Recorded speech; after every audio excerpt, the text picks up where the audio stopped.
The Senate Committee on Natural Resources will now come to order. Members and presenters, as a reminder, please remember to mute your microphone when you are not speaking. At this time, will our secretary please proceed to call the roll?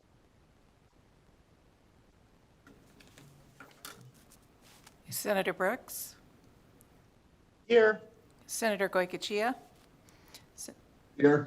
Senator Hansen, Here. Senator Scheibel, Here. Chair Donate.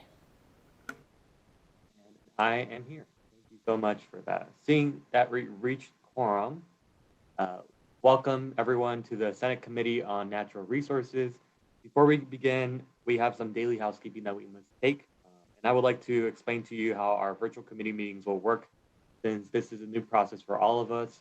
As you know, the legislative building is currently closed to the public, so all committee meetings will be held virtually. This means that committee members, staff, and everyone else will participate either through Zoom video conference or by telephone. There are still ways that you can all engage as members of the public with us and participate throughout this process. And in previous sessions, all community-related information is available on Nellis, which can be accessed through the legislature's website. The four main ways that you can engage with our committee is either by registering to participate in a committee meeting through the Nellis system, and that's how you can get in line to testify on a bill or provide your public comment during the meeting. You can also submit your written testimony to the committee's email address, share your opinion on the legislature's opinion application on Nellis, or view committee meetings online through Nellis or on the legislature's YouTube channel.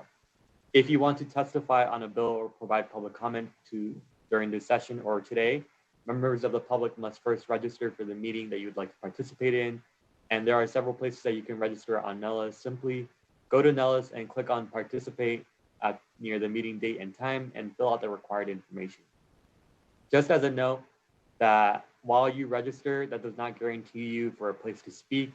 And when you are on the phone line, please remember to pay attention to what bill is being considered and the order that we're going. And then BPS will go ahead and call you once it is your turn. Senate Bills 53 and 65 on the agenda today to be heard, and BPS staff will call on you by the last three digits of your phone number.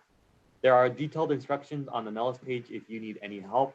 And of course, if you ever need any assistance with any of these processes, or if you'd simply like to give us a notification of the committee's agendas and minutes, always feel free to please contact our committee manager at the committee email listed on the agenda. So with that, we can proceed forward with our first bill that we're hearing today, Senate Bill 53, and we are ready to open the hearing on SB 53. This measure makes various changes relating to the division of state parks of the State Department of Conservation and Natural Resources. Will the bill presenter, Mr. Robert Mergel, Administrator of the State's Division of State Parks, please proceed when you are ready, sir. Good afternoon, Chair Donate and members of the committee. My name is Bob Mergel, and I'm the Administrator for Nevada Division of State Parks. I'm here today to introduce and offer testimony in support of Senate Bill 53. Please allow me to provide a bit of backstory to explain why SB 53 is critical to the operation of Nevada State Parks. NRS 407-067-0765 establishes a utility surcharge account that the Nevada Division of State Parks utilizes to make repairs to water, sewer, and electrical systems within various state parks. The utility surcharge account is funded through a portion of the park entrance fees and annual permit sales that occur at a specific park. Currently, the utility surcharge account are park specific. Accordingly, parks with high visitation like Valley of Fire and Sand Harbor generate a lot of fees, a lot of fee revenue, which in turn generates a higher balance in their utility surcharge account for maintenance and repairs. Likewise, parks in remote locations with lower visitation like Mormon Station and Berlin Ichthyosaur generate minimum revenue. Accordingly, the utility surcharge accounts in these parks is not adequate to cover costly repairs when they occur. The original intent of this structure was to ensure that the smaller parks didn't have their accounts emptied by the larger parks that have the bigger utility infrastructure and that are subject to higher use and more wear and tear. But the opposite has proven to be the case. As it turns out, because the funds can only be spent at the park they're collected in, smaller parks never really build big enough balances to handle the large utility infrastructure failures. So it's absolutely critical to maintain the balances and to build flexibility into the utility surcharge account.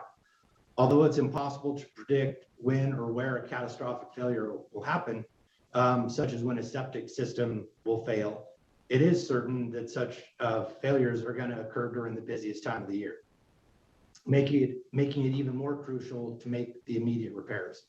SB 53 will allow the division to utilize this utility surcharge account to make repairs within the region, within which the fees are collected, rather than at the individual park. SB 53 will allow regional managers and facility managers to better utilize the resources to make the immediate repairs at any of the parks within their region, not just the larger parks with the bigger utility surcharge account balances.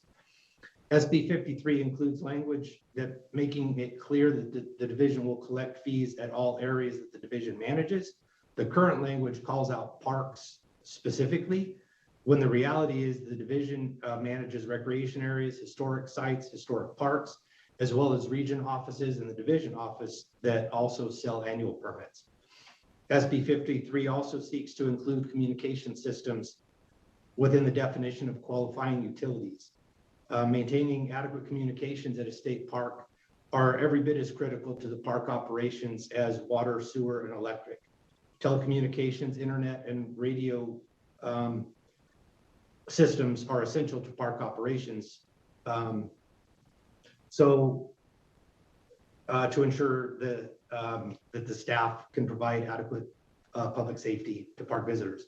Communication systems can be expensive to fix and require immediate repair when they do go down. Since these types of communication system failures aren't a regular occurrence, funding doesn't exist in the division's operating budget to make the necessary repairs when there are issues with communications. SB 53 will correct that. So that's it in a nutshell. Thank you for your time, and I'd be happy to answer any questions that you or the committee might have. Thank you so much, Mr. Morgell, for your presentation. At this time, are there any questions from the committee? Let's go first with Senator Goicoechea. Thank you, Mr. Chair. Just a couple questions, Mr. Morgell. Bob, if you don't mind. Anyway, how many regions do you anticipate creating? Thank you for the question, Bob Morgell, again, for the record. We've established 4 regions throughout the state. So we have the Western region, the Eastern region, the Southern region, and then the Lake Tahoe region.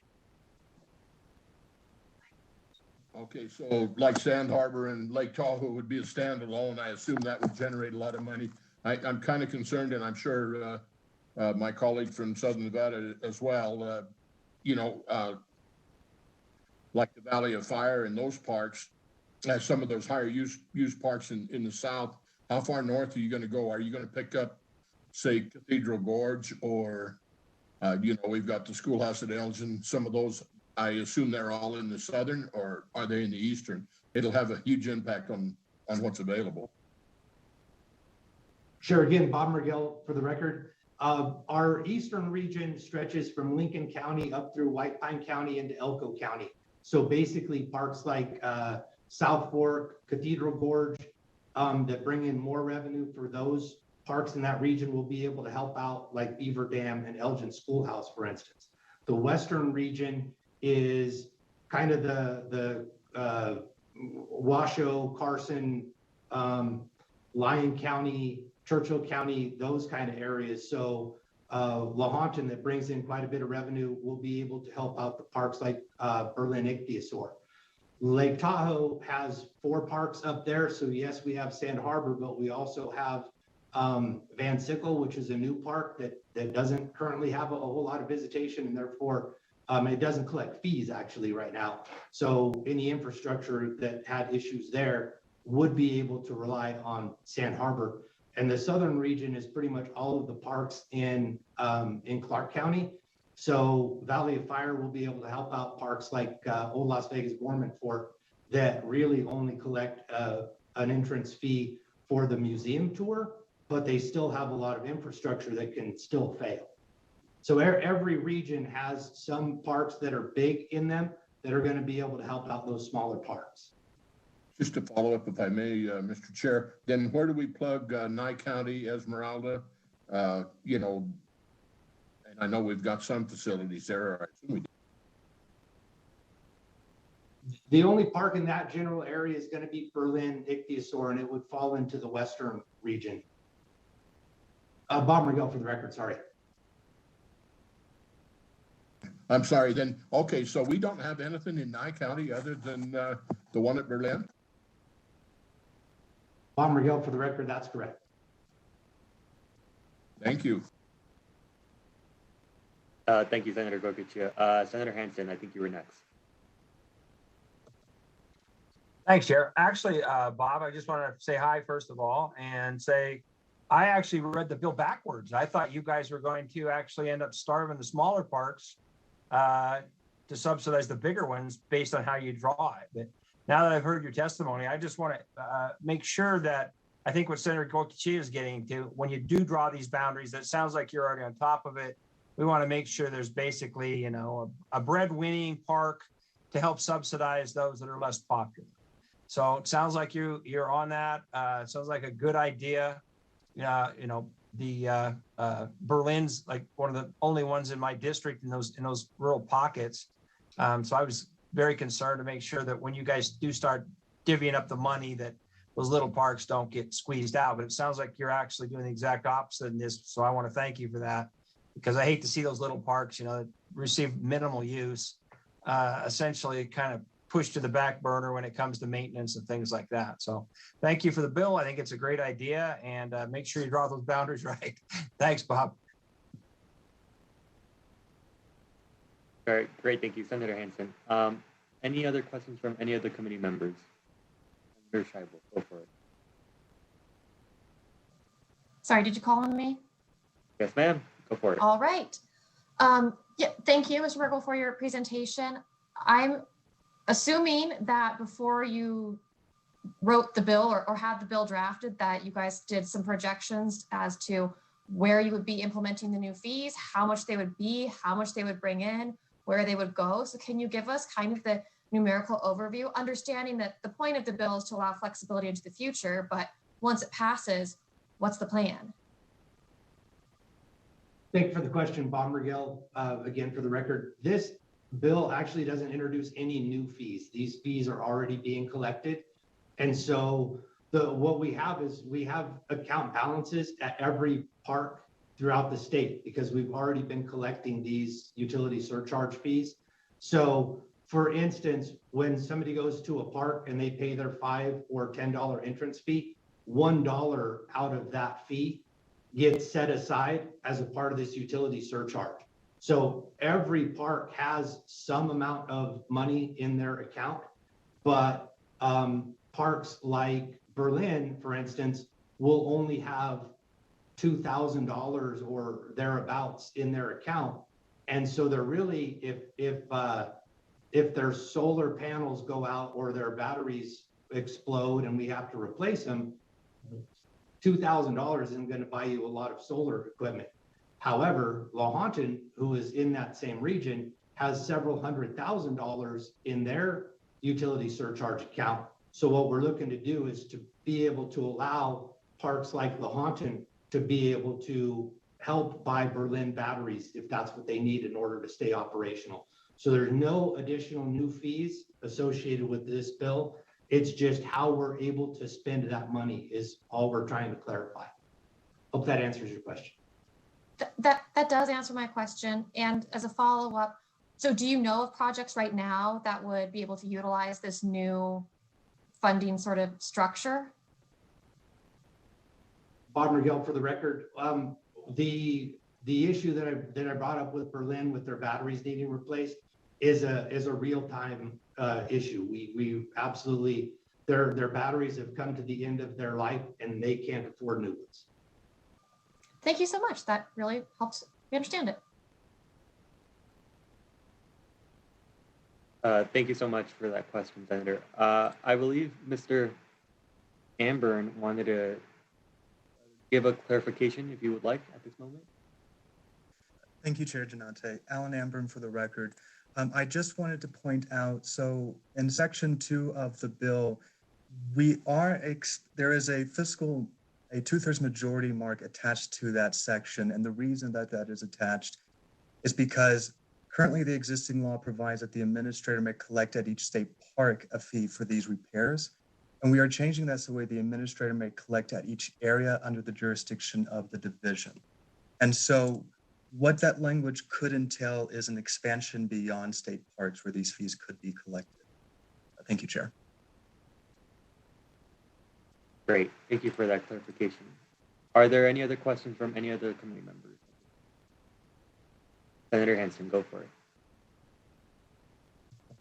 Actually, Chair, I don't know if you missed it, but Senator Brooks wanted to ask a question. I don't know if he's still interested or not, but he had his little yellow hand thing up, but I guess we missed it. So I just want to bring that to your attention. Senator Brooks, do you have a question? Actually, I did. Alan or Mr. Amber answered it for me, right? It was about the 2/3 piece, and so I appreciate that. Thank you, Senator Hansen. Great. Thank you, sir.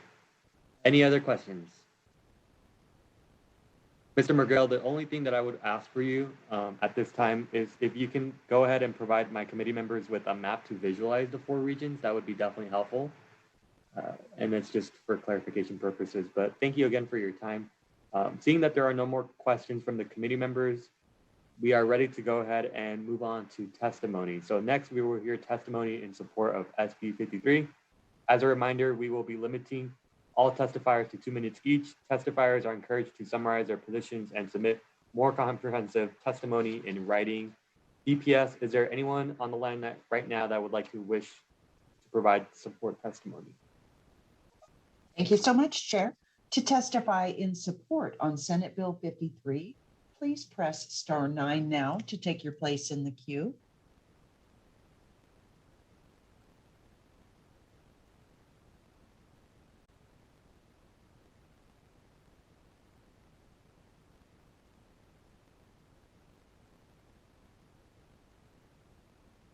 Chair, there are no callers in support on this bill at this time.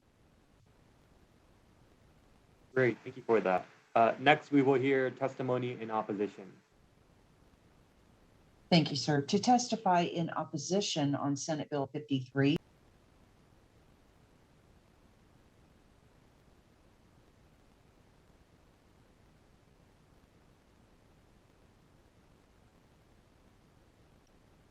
Chair, there are no callers in opposition at this time. Great, thank you. And last but not least, is there anyone wishing to testify in neutral of the bill? Thank you, sir. To testify in neutral on Senate Bill 53, please press *9 now to take your place in the queue. Caller with the last 3 digits, 120. Please slowly state and spell your name for the record. You will have 2 minutes and may begin. Good afternoon, Mr. Chairman, members of the committee. Stephen Cohen for the record. Stephen with a V. Cohen as in the Assemblywoman, but no known relation that we're familiar with. Just real quick, I came at this from a different lens, having worked for South Region, albeit short term. But I just wanted to address one quick issue specific to sub 065, sub 1, sub D, specifically sub 2. Would like to see some reworking of the structure so that veterans are not fragmented from all persons with disabilities, and then seniors create a similar concern. So one of my primary things was to sell permits. So that's how I come at this, but just kind of have some concerns, but happy to work with the committee and or the agency to kind of flush that out. With that, Mr. Chairman, thank you, and I yield.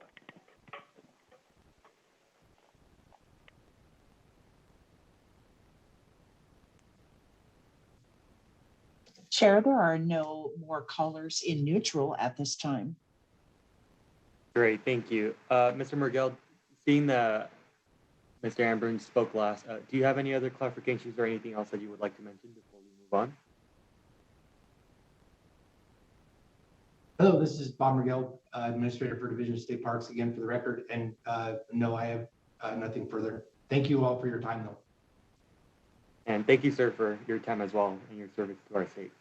Okay, I will now close the hearing on SB 53. At this time, we can go ahead and proceed to the next one. So I will now open the hearing on SB 65.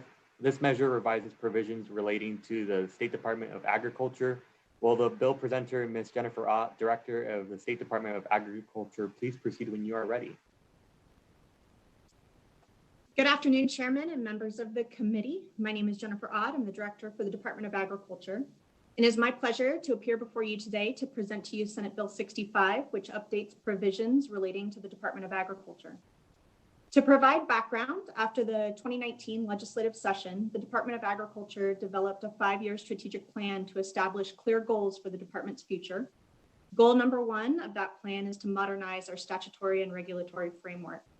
Senate Bill 65 seeks to clean up language for the organizational structure of the department, as well as adjust the requirements for the state veterinarian.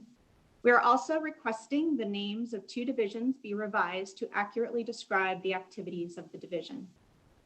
The proposed division names were selected by a poll of staff that work within those divisions with the most knowledge of those activities.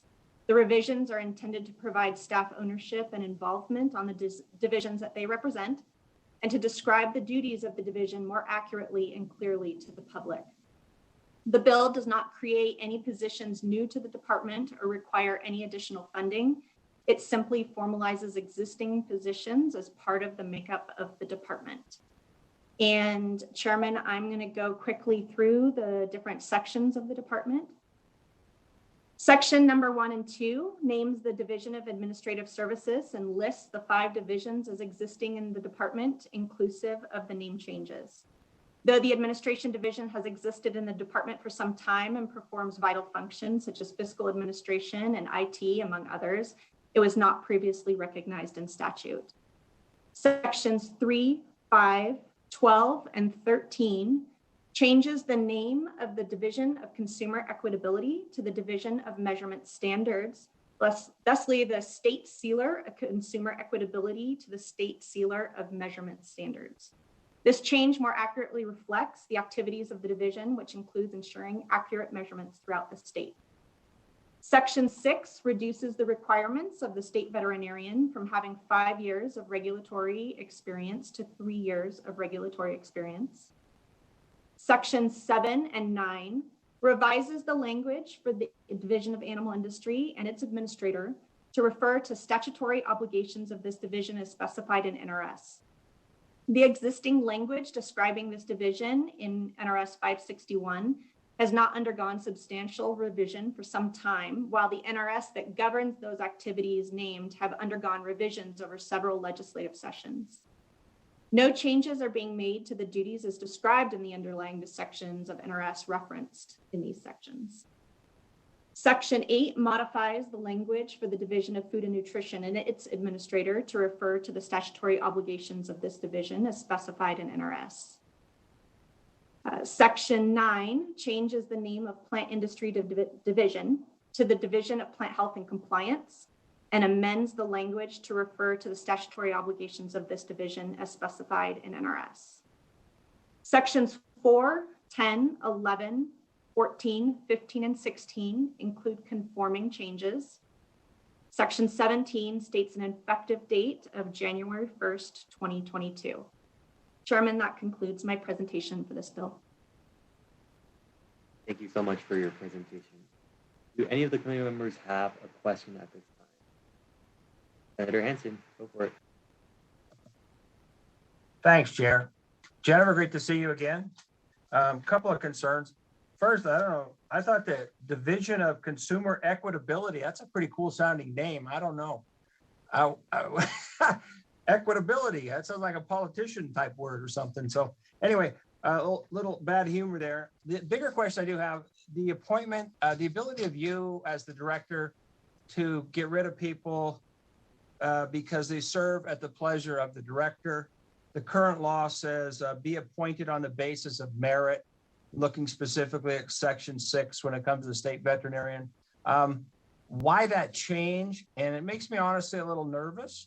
Not that I don't have complete confidence in you, but to eliminate the merit concept and go simply to someone serving at the whim of the director of any agency kind of seems like it leaves them a little too vulnerable. Why are we getting rid of the merit concept and going with the new concept instead? Thank you, Senator Hansen. Through you, Chair, to Senator Hansen. This is Jennifer Ott for the record. I appreciate that. We might have to rely on legal on this, but we're not changing any of that language as far as the abilities of the director. The administrators serve in unclassified positions of the state, which are handled similarly. So I don't believe that those changes are being made. Oh, I see. What you're saying is they already do serve, but they have to be appointed on the basis of merit. Mr. Chair, do we have anybody from legal? I'm just curious. Am I splitting hairs there, or is there actually a distinction? Amber, go ahead. Thank you, Chair Donate. Alan Amber for the record. In regards to unclassified service, statute provides that the officers, employees in the executive department receive an annual salary and who satisfy other list conditions are serving in such unclassified service. In regards to whether or not this is changing the effects, I don't know that off the top of my head, but I can look into that, Senator, and get back to you on that issue. Okay, because that would be a concern. Obviously, I always kind of feel sorry for guys that serve exclusively at the whim of a chair. And if there was a merit requirement before, a violation, I guess I would say, of a merit requirement before they can be terminated, that's kind of a fairness factor to me. But if it's already that way under state law and I'm misinterpreting that would, obviously that doesn't change anything. So I wouldn't have any problem with the existing law. Thanks, Chair. Of course. Are there any other questions from any other committee members? Senator Goicoechea. Thank you, Mr. Chair. And Ms. Ott, I just have a couple questions. Now, as I read this, it doesn't appear that the Ag Board would have any input into the selection of any of these people at all. Thank you, Senator Goicoechea. Through you, Chair, to the Senator. This is Jennifer Ott. Correct, they currently don't now, and that has not changed. All right, and then one other question, if I may, Mr. Chair. Where did dairy plug in? I think that was 583, wasn't it, the statute that governs dairy? As I went through this, I just want to make sure, are they going to be in animal industry? They're typically dairy isn't part of animal industry, but since we took the commission away and we're using their money, I was just curious where they landed. Thank you, Senator. Through you, Chair, to the Senators. This is Jennifer Ott for the record. I believe, Senator, dairy is 584, and it is currently under animal industries. Yes. Okay, I missed it as I looked at the sections of NRS, but I believe you if you knew it was 584 instead of 583, because I was wrong too. Thank you, Ms. Ott. Great, thank you. Do any other senators have any other questions? Seeing none, I think we can go ahead and proceed. Great. Next, we will hear testimony in support of SB 65. Again, as a reminder, we will be limiting all testifiers to 2 minutes each.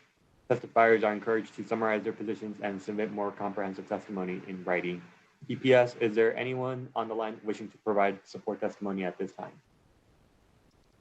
Thank you so much, Chair. To testify in support on Senate Bill 65, please press *9 now to take your place in the queue.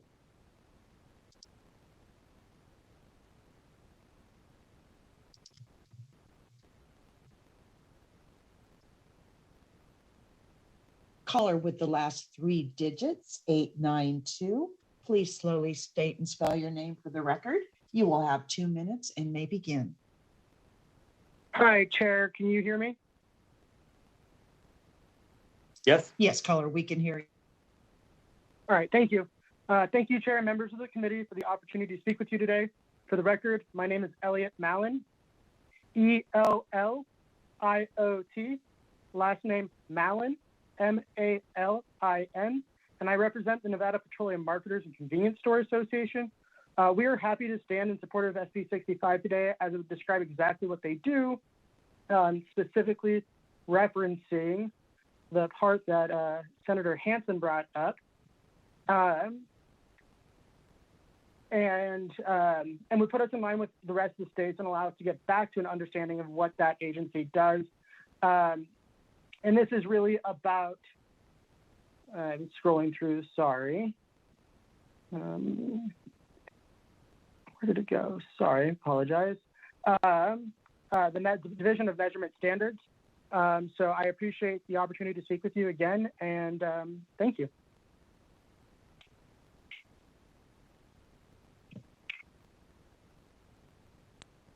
As a reminder, we are on support for Senate Bill 65 testimony. If you have recently joined the call and would like to testify in support, please press *9 now to take your place in the queue.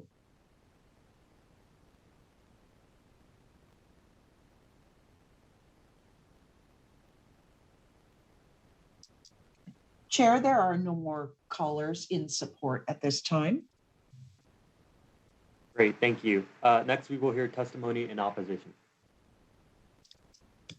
Thank you, Chair. To testify in opposition on Senate Bill 65, please press *9 now to take your place in the queue.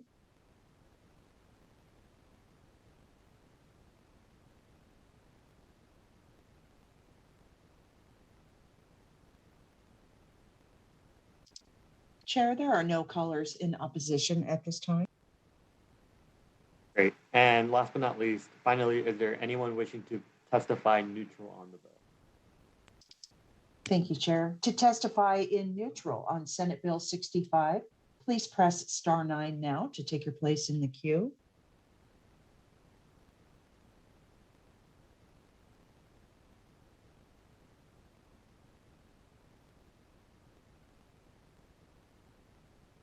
Chair, there are no callers in neutral at this time.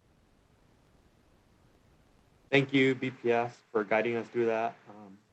Ms. Ott, I did the same thing for the other presenter. Do you have any other last minute comments that you would like to mention? Thank you, Chairman. No, I just appreciate the opportunity. Great, and thank you for your service to our state as well. At this time, I will now close the hearing on SB 65. We will not be taking any action on these bills today, and we may bring them back for a future work session, as fair notice to you all watching. At this time, we can go ahead and move on to public comment. I will now call for public comment. Please remember to limit your comments to 2 minutes. BPS staff, is there anyone, any public comment for today? Chair, the public line is open and working, and there are no callers at this time. Let's give it a few seconds. There's a lag. Certainly. Thank you, Chair.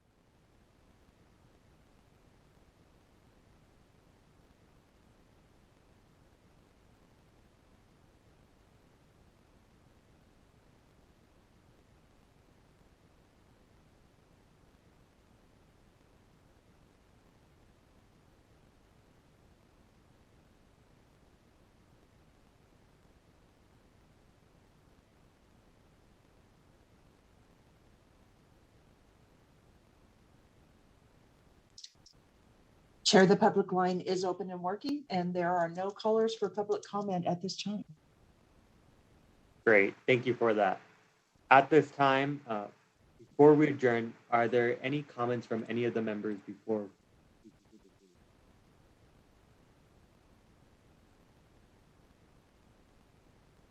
Seeing none. Okay. Our next meeting is Tuesday, February 23rd at 3:30 p.m. and we will be hearing 2 bills. Those bills are Senate Bills 34 and 54. And thank you all for your cooperation, and I now declare this meeting adjourned.